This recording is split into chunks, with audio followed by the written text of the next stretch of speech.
Naku, matinding bakbakan sa Hormuz Strait. Nagsimula na. 16 na barko ng Iran, pinasabo. Pati barko ng Thailand, winasak din.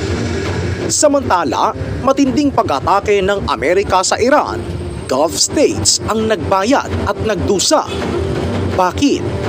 Higit pa dito, mga kaalyado ng Iran umaatake na rin sa Amerika at Israel. Iran, napakalakas pala. Hindi basta matatalo. Kaya naman si Donald Trump napilitang ilipat ang mga armas. Inutos niya na madali ang ilipat ang mga naglalakihang missile defense systems ng Amerika mula sa South Korea upang dalhin agad sa gitnang silangan. Naku, ito na ang pinakamadugong yugto ng ating kasaysayan. Kailangan nating maghanda bago magsimula ang ikatlong digmaan sa buong mundo. Pero ano ba ang Hormuz Strait at bakit napakadelikado ng lagusang ito? Bakit pati barko ng Thailand pinasabog din? Tara, panoorin.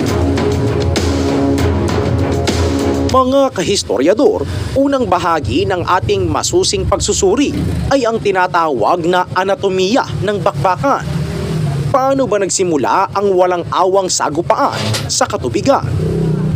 Ayon sa pinakahuling ulat ng war.gov at nakumpirma rin sa mga balita mula sa Times of India, ang puwersa ng militar ng Amerika ay naglunsad ng isang malawakan at napakatinding opensiba na pinangalan ng Operation Epic Fury. Si Defense Secretary Pete Hegseth mismo ang nagkumpirma na ang operasyong ito ay ginawa upang durugin ang kakayahan ng Iran na magtanim ng mga nakamamatay na minang pandagat.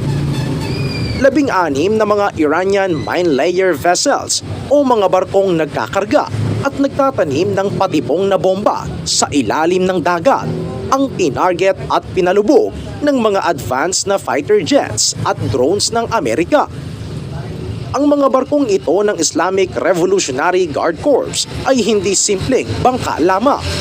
Sila ay armado ng mga sopistikadong anti-ship naval mines na kayang pumunit sa bakal ng kahit anong malaking sasakyang pandagat. Ginamit ng Amerika ang kanilang mabibigat na precision-guided munitions upang siguraduhing walang matitira sa mga barkong ito. Ang dagat ay literal na nagkulay dugo at apoy. Mabilis ang naging aksyon ng Estados Unidos dahil kung nakapagtanim ng mga dagdag na bomba ang mga Iranian mine layers, tiyak na walang makakadaan na barko ng ligtas. Sa kabilang banda, sinubukan ng Iran na gumanti, ngunit ayon kay Secretary Hegseth, bumabagal na ang pagtugon ng puwersa ng Iran dahil sa tindi ng mga sunod-sunod na pagbomba ng Amerika sa kanilang mga pasilidad at barko. Gayunpaman, isang malaking barkong pangkalakal mula Thailand ang nadamay at inatake ng walang kalaban-laban. Kaya mabilis na sumaklolo ang Thai Navy upang iligtas ang mga inosenteng tripulante nito mula sa tiyak na kamatayan sa gitna ng maitim at nagliliyab na usok. Ito ang maninaw na katibayan na ang digmaang ito ay seryoso, marahas at talagang wala nang sinasanto kahit ang mga sibilyan. Ang labanang ito ay nagpapakita ng walang katapusang karahasan na patuloy na magdadala ng takot at matinding pinsala sa buong rehiyon. Mga kahistoryador, ano ba talaga itong Hormuz Strait at bakit napakadelikado ng lagusang ito? Ang Hormuz Strait ay maituturing na leeg ng buong mundo. Isa itong napakaliit at makitid na daanan ng tubig na nagdurugtong sa Persian Gulf at sa bukas na karagatan. Dito dumadaan ang halos 30% ng kabuuang supply ng langis sa buong daigdig na kinokonsumo natin araw-araw. Kapag nasakal o nasara ang leeg na ito dahil sa mga lumilipad na missiles at mga lumulubog na barko, titigil ang tibok ng pandaigdigang ekonomiya. Ano ang mangyayari sa ating mga ordinaryong Pilipino? Kapag hindi nakalabas ang langis mula sa gitnang silangan dahil sa bakbakan ng Amerika at Iran, asahan nyo na ang presyo ng gasolina sa bawat gasolinahan sa Pilipinas ay sisipa sa mga level na hindi pa natin nakikita sa buong kasaysayan. Susunod dyan ang walang awang pagtaas ng pamasahe sa mga jeep, bus at eroplano. Dahil mahal ang transportasyon, otomatikong magmamahal ang presyo ng bigas, isda, gulay at lahat ng pangunahing bilihin sa palengke at mga supermarket. Hindi makakakain ang mga Pilipino ng sapat dahil ang presyo ng pagkain ay dodoble o baka triplehin pa ng sitwasyon. Oo, ayon sa mga ulat, ang patuloy na banta sa lagusang ito ay nagdudulot na ng tinatawag na oil jitters o matinding takot sa merkado ng langis. Kapag nagpatuloy ang pagpapasabog ng mga barko sa Hormuz Strait, ang mga logistics at shipping companies ay hindi napapayag na pumasok doon ang kanilang mga sasakyang pandagat dahil sa takot na matamaan sila ng bomba. Ang kawalan ng supply ang unting-unting papatay sa kabuhayan nating lahat. Kaya huwag niyong iisipin na malayo ang gyerang ito sa atin. Ang bawat pagsabog na nangyayari sa makitid na katubigan ng Hormuz ay direktang umaagaw sa pambili ng pagkain ng bawat pamilyang Pilipino araw-araw. Araw-araw, ito ang malagim na katotohanan na dapat na nating tanggapin dahil ang lahat ng bansa ay nakadepende sa mahalagang lagusang ito upang mabuhay. Dahil sa pag-atake ng Amerika sa Iran, labis na nagdurusa ang mga Gulf states. Sa bawat missiles na pinapakawalan ng Amerika at sa bawat ganting pag-atake ng Iran, sino ba ang totoong naiipit at nagdudusa? Ayon sa Reuters at sa pagsusuri ng CNBC, ang mga Arabong bansa sa paligid ng Persian Gulf ang pinakamatinding nagbabayad ng presyo ng gyerang ito. Ang mga bansang tulad ng Saudi Arabia, United Arab Emirates at Qatar na kilala bilang sentro ng yaman at kapayapaan sa rehiyon ay biglang nahaharap sa napakalaking banta ng pagkawasa.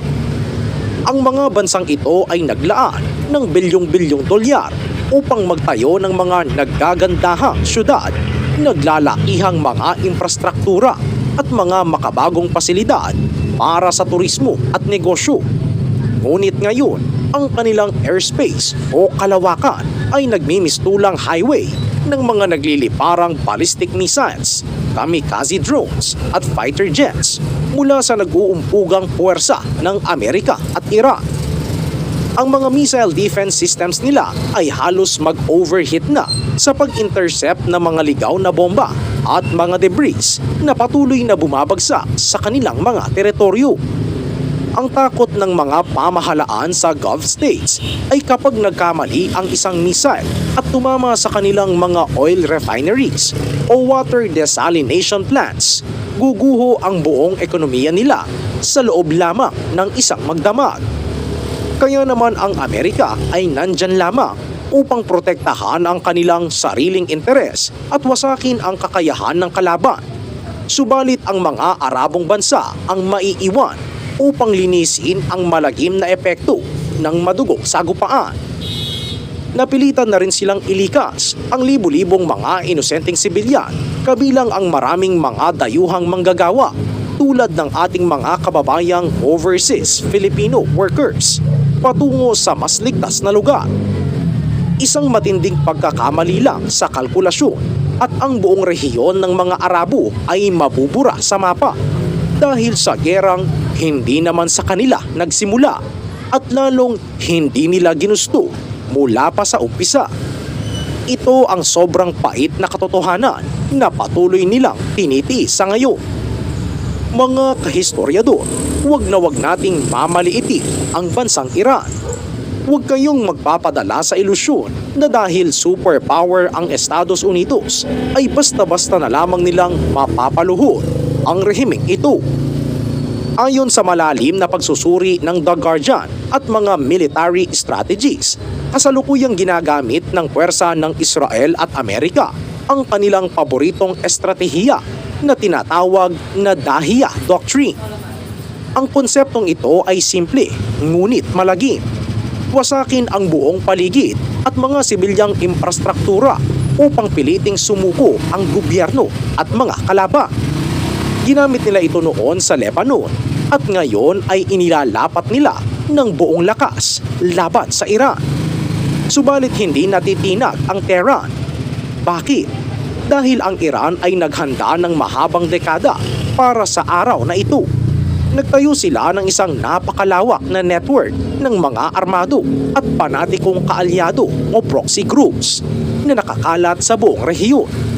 Hindi pa man ibinabagsak ng Iran ang buo nilang reserbang militar, inatasan na nila ang kanilang mga proxies tulad ng Hezbollah sa Lebanon, mga rebeldeng Houthi sa Yemen at mga malalaking milisya sa Iraq at Syria nang maglunsad ng walang awang sabayang pag-atake.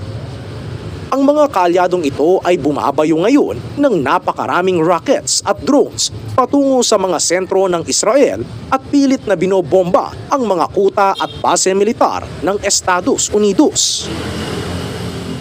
Mga kahistoryador, ang ganitong uri ng pamamaraan o proxy warfare ay napakahirap sugpuin kahit paggamitan ng pinakamamahal na teknolohiya ng Amerika. Habang nauubos ang yaman ng Amerika sa pagpapabagsak ng mumurahing drones, ang Iran naman ay nakamasid lamang at tahimik na pinapalakas pa ang kanilang pangunahing depensa. Ito ang nagpapahirap sa gyera. Walang malinaw na muka ang kalaban at kahit saan ay may nag-aabang na panganib. Mga kahistoryador, ang pinakaseryosong anggulo na dapat pagtuunan ng pansin ng bawat Pilipino ay ang ginawang mapanganib na desisyon ni President Donald Trump. Ayon sa kumpirmasyon ng The Guardian, upang punan ang malaking kakulangan sa depensa dahil sa patuloy na pagpulan ng mga bomba at missile sa gitnang silangan, napilitan ang liderato ng Amerika na ilipat ang kanilang napakamahal na Terminal High Altitude Area Defense o THAAD missile systems. Oo, pero ang problema, kinuha nila ang mga sistemang ito mula sa South Korea upang dalhin sa kalagitnaan ng nag-aapoy na rehiyon ng mga Arabo. Hindi ito maliit na bagay. Ang pagtanggal ng napakalakas na armas na ito sa South Korea ay direktang nagpapahina sa seguridad ng buong Asya. Nakamasid ngayon ang North Korea at ang China sa malaking butas na iniwan ng Amerika. Ibinubunyag ng hakbang na ito na ang Amerika ay nahihirapan ng pagsabayin ang pagiging pulis ng buong mundo dahil kinakapos na ang kanilang mga supply at makinarya. Kung ang mismong higanting bansa tulad ng Amerika ay pilit na kinakamot ang ilalim ng kanilang kaba upang idepensa lamang ang gitnang silangan, ano ang maiiwan para protektahan ang Pilipinas at iba pang bansa sa Asya sakaling may magsamantala sa krisis na ito? Ito ang totoong epekto ng malawakang digmaan. Nagiiwan ito ng matinding butas na maaaring samantalahin ng ibang bansa upang maglunsad din ng kanilang sariling mga opensiba o pag-atake. Dahil sa paglipat na ito ng THAAD missiles, ang buong rehiyon ng Asya ay biglang napabilang sa isang malaking sugat. Ang tindi ng bakbakan sa Hormuz Strait at ang lumalawak na agresyon sa gitnang silangan ay opisyal nang humihigo sa buong lakas at atensyon ng puwersa ng Amerika.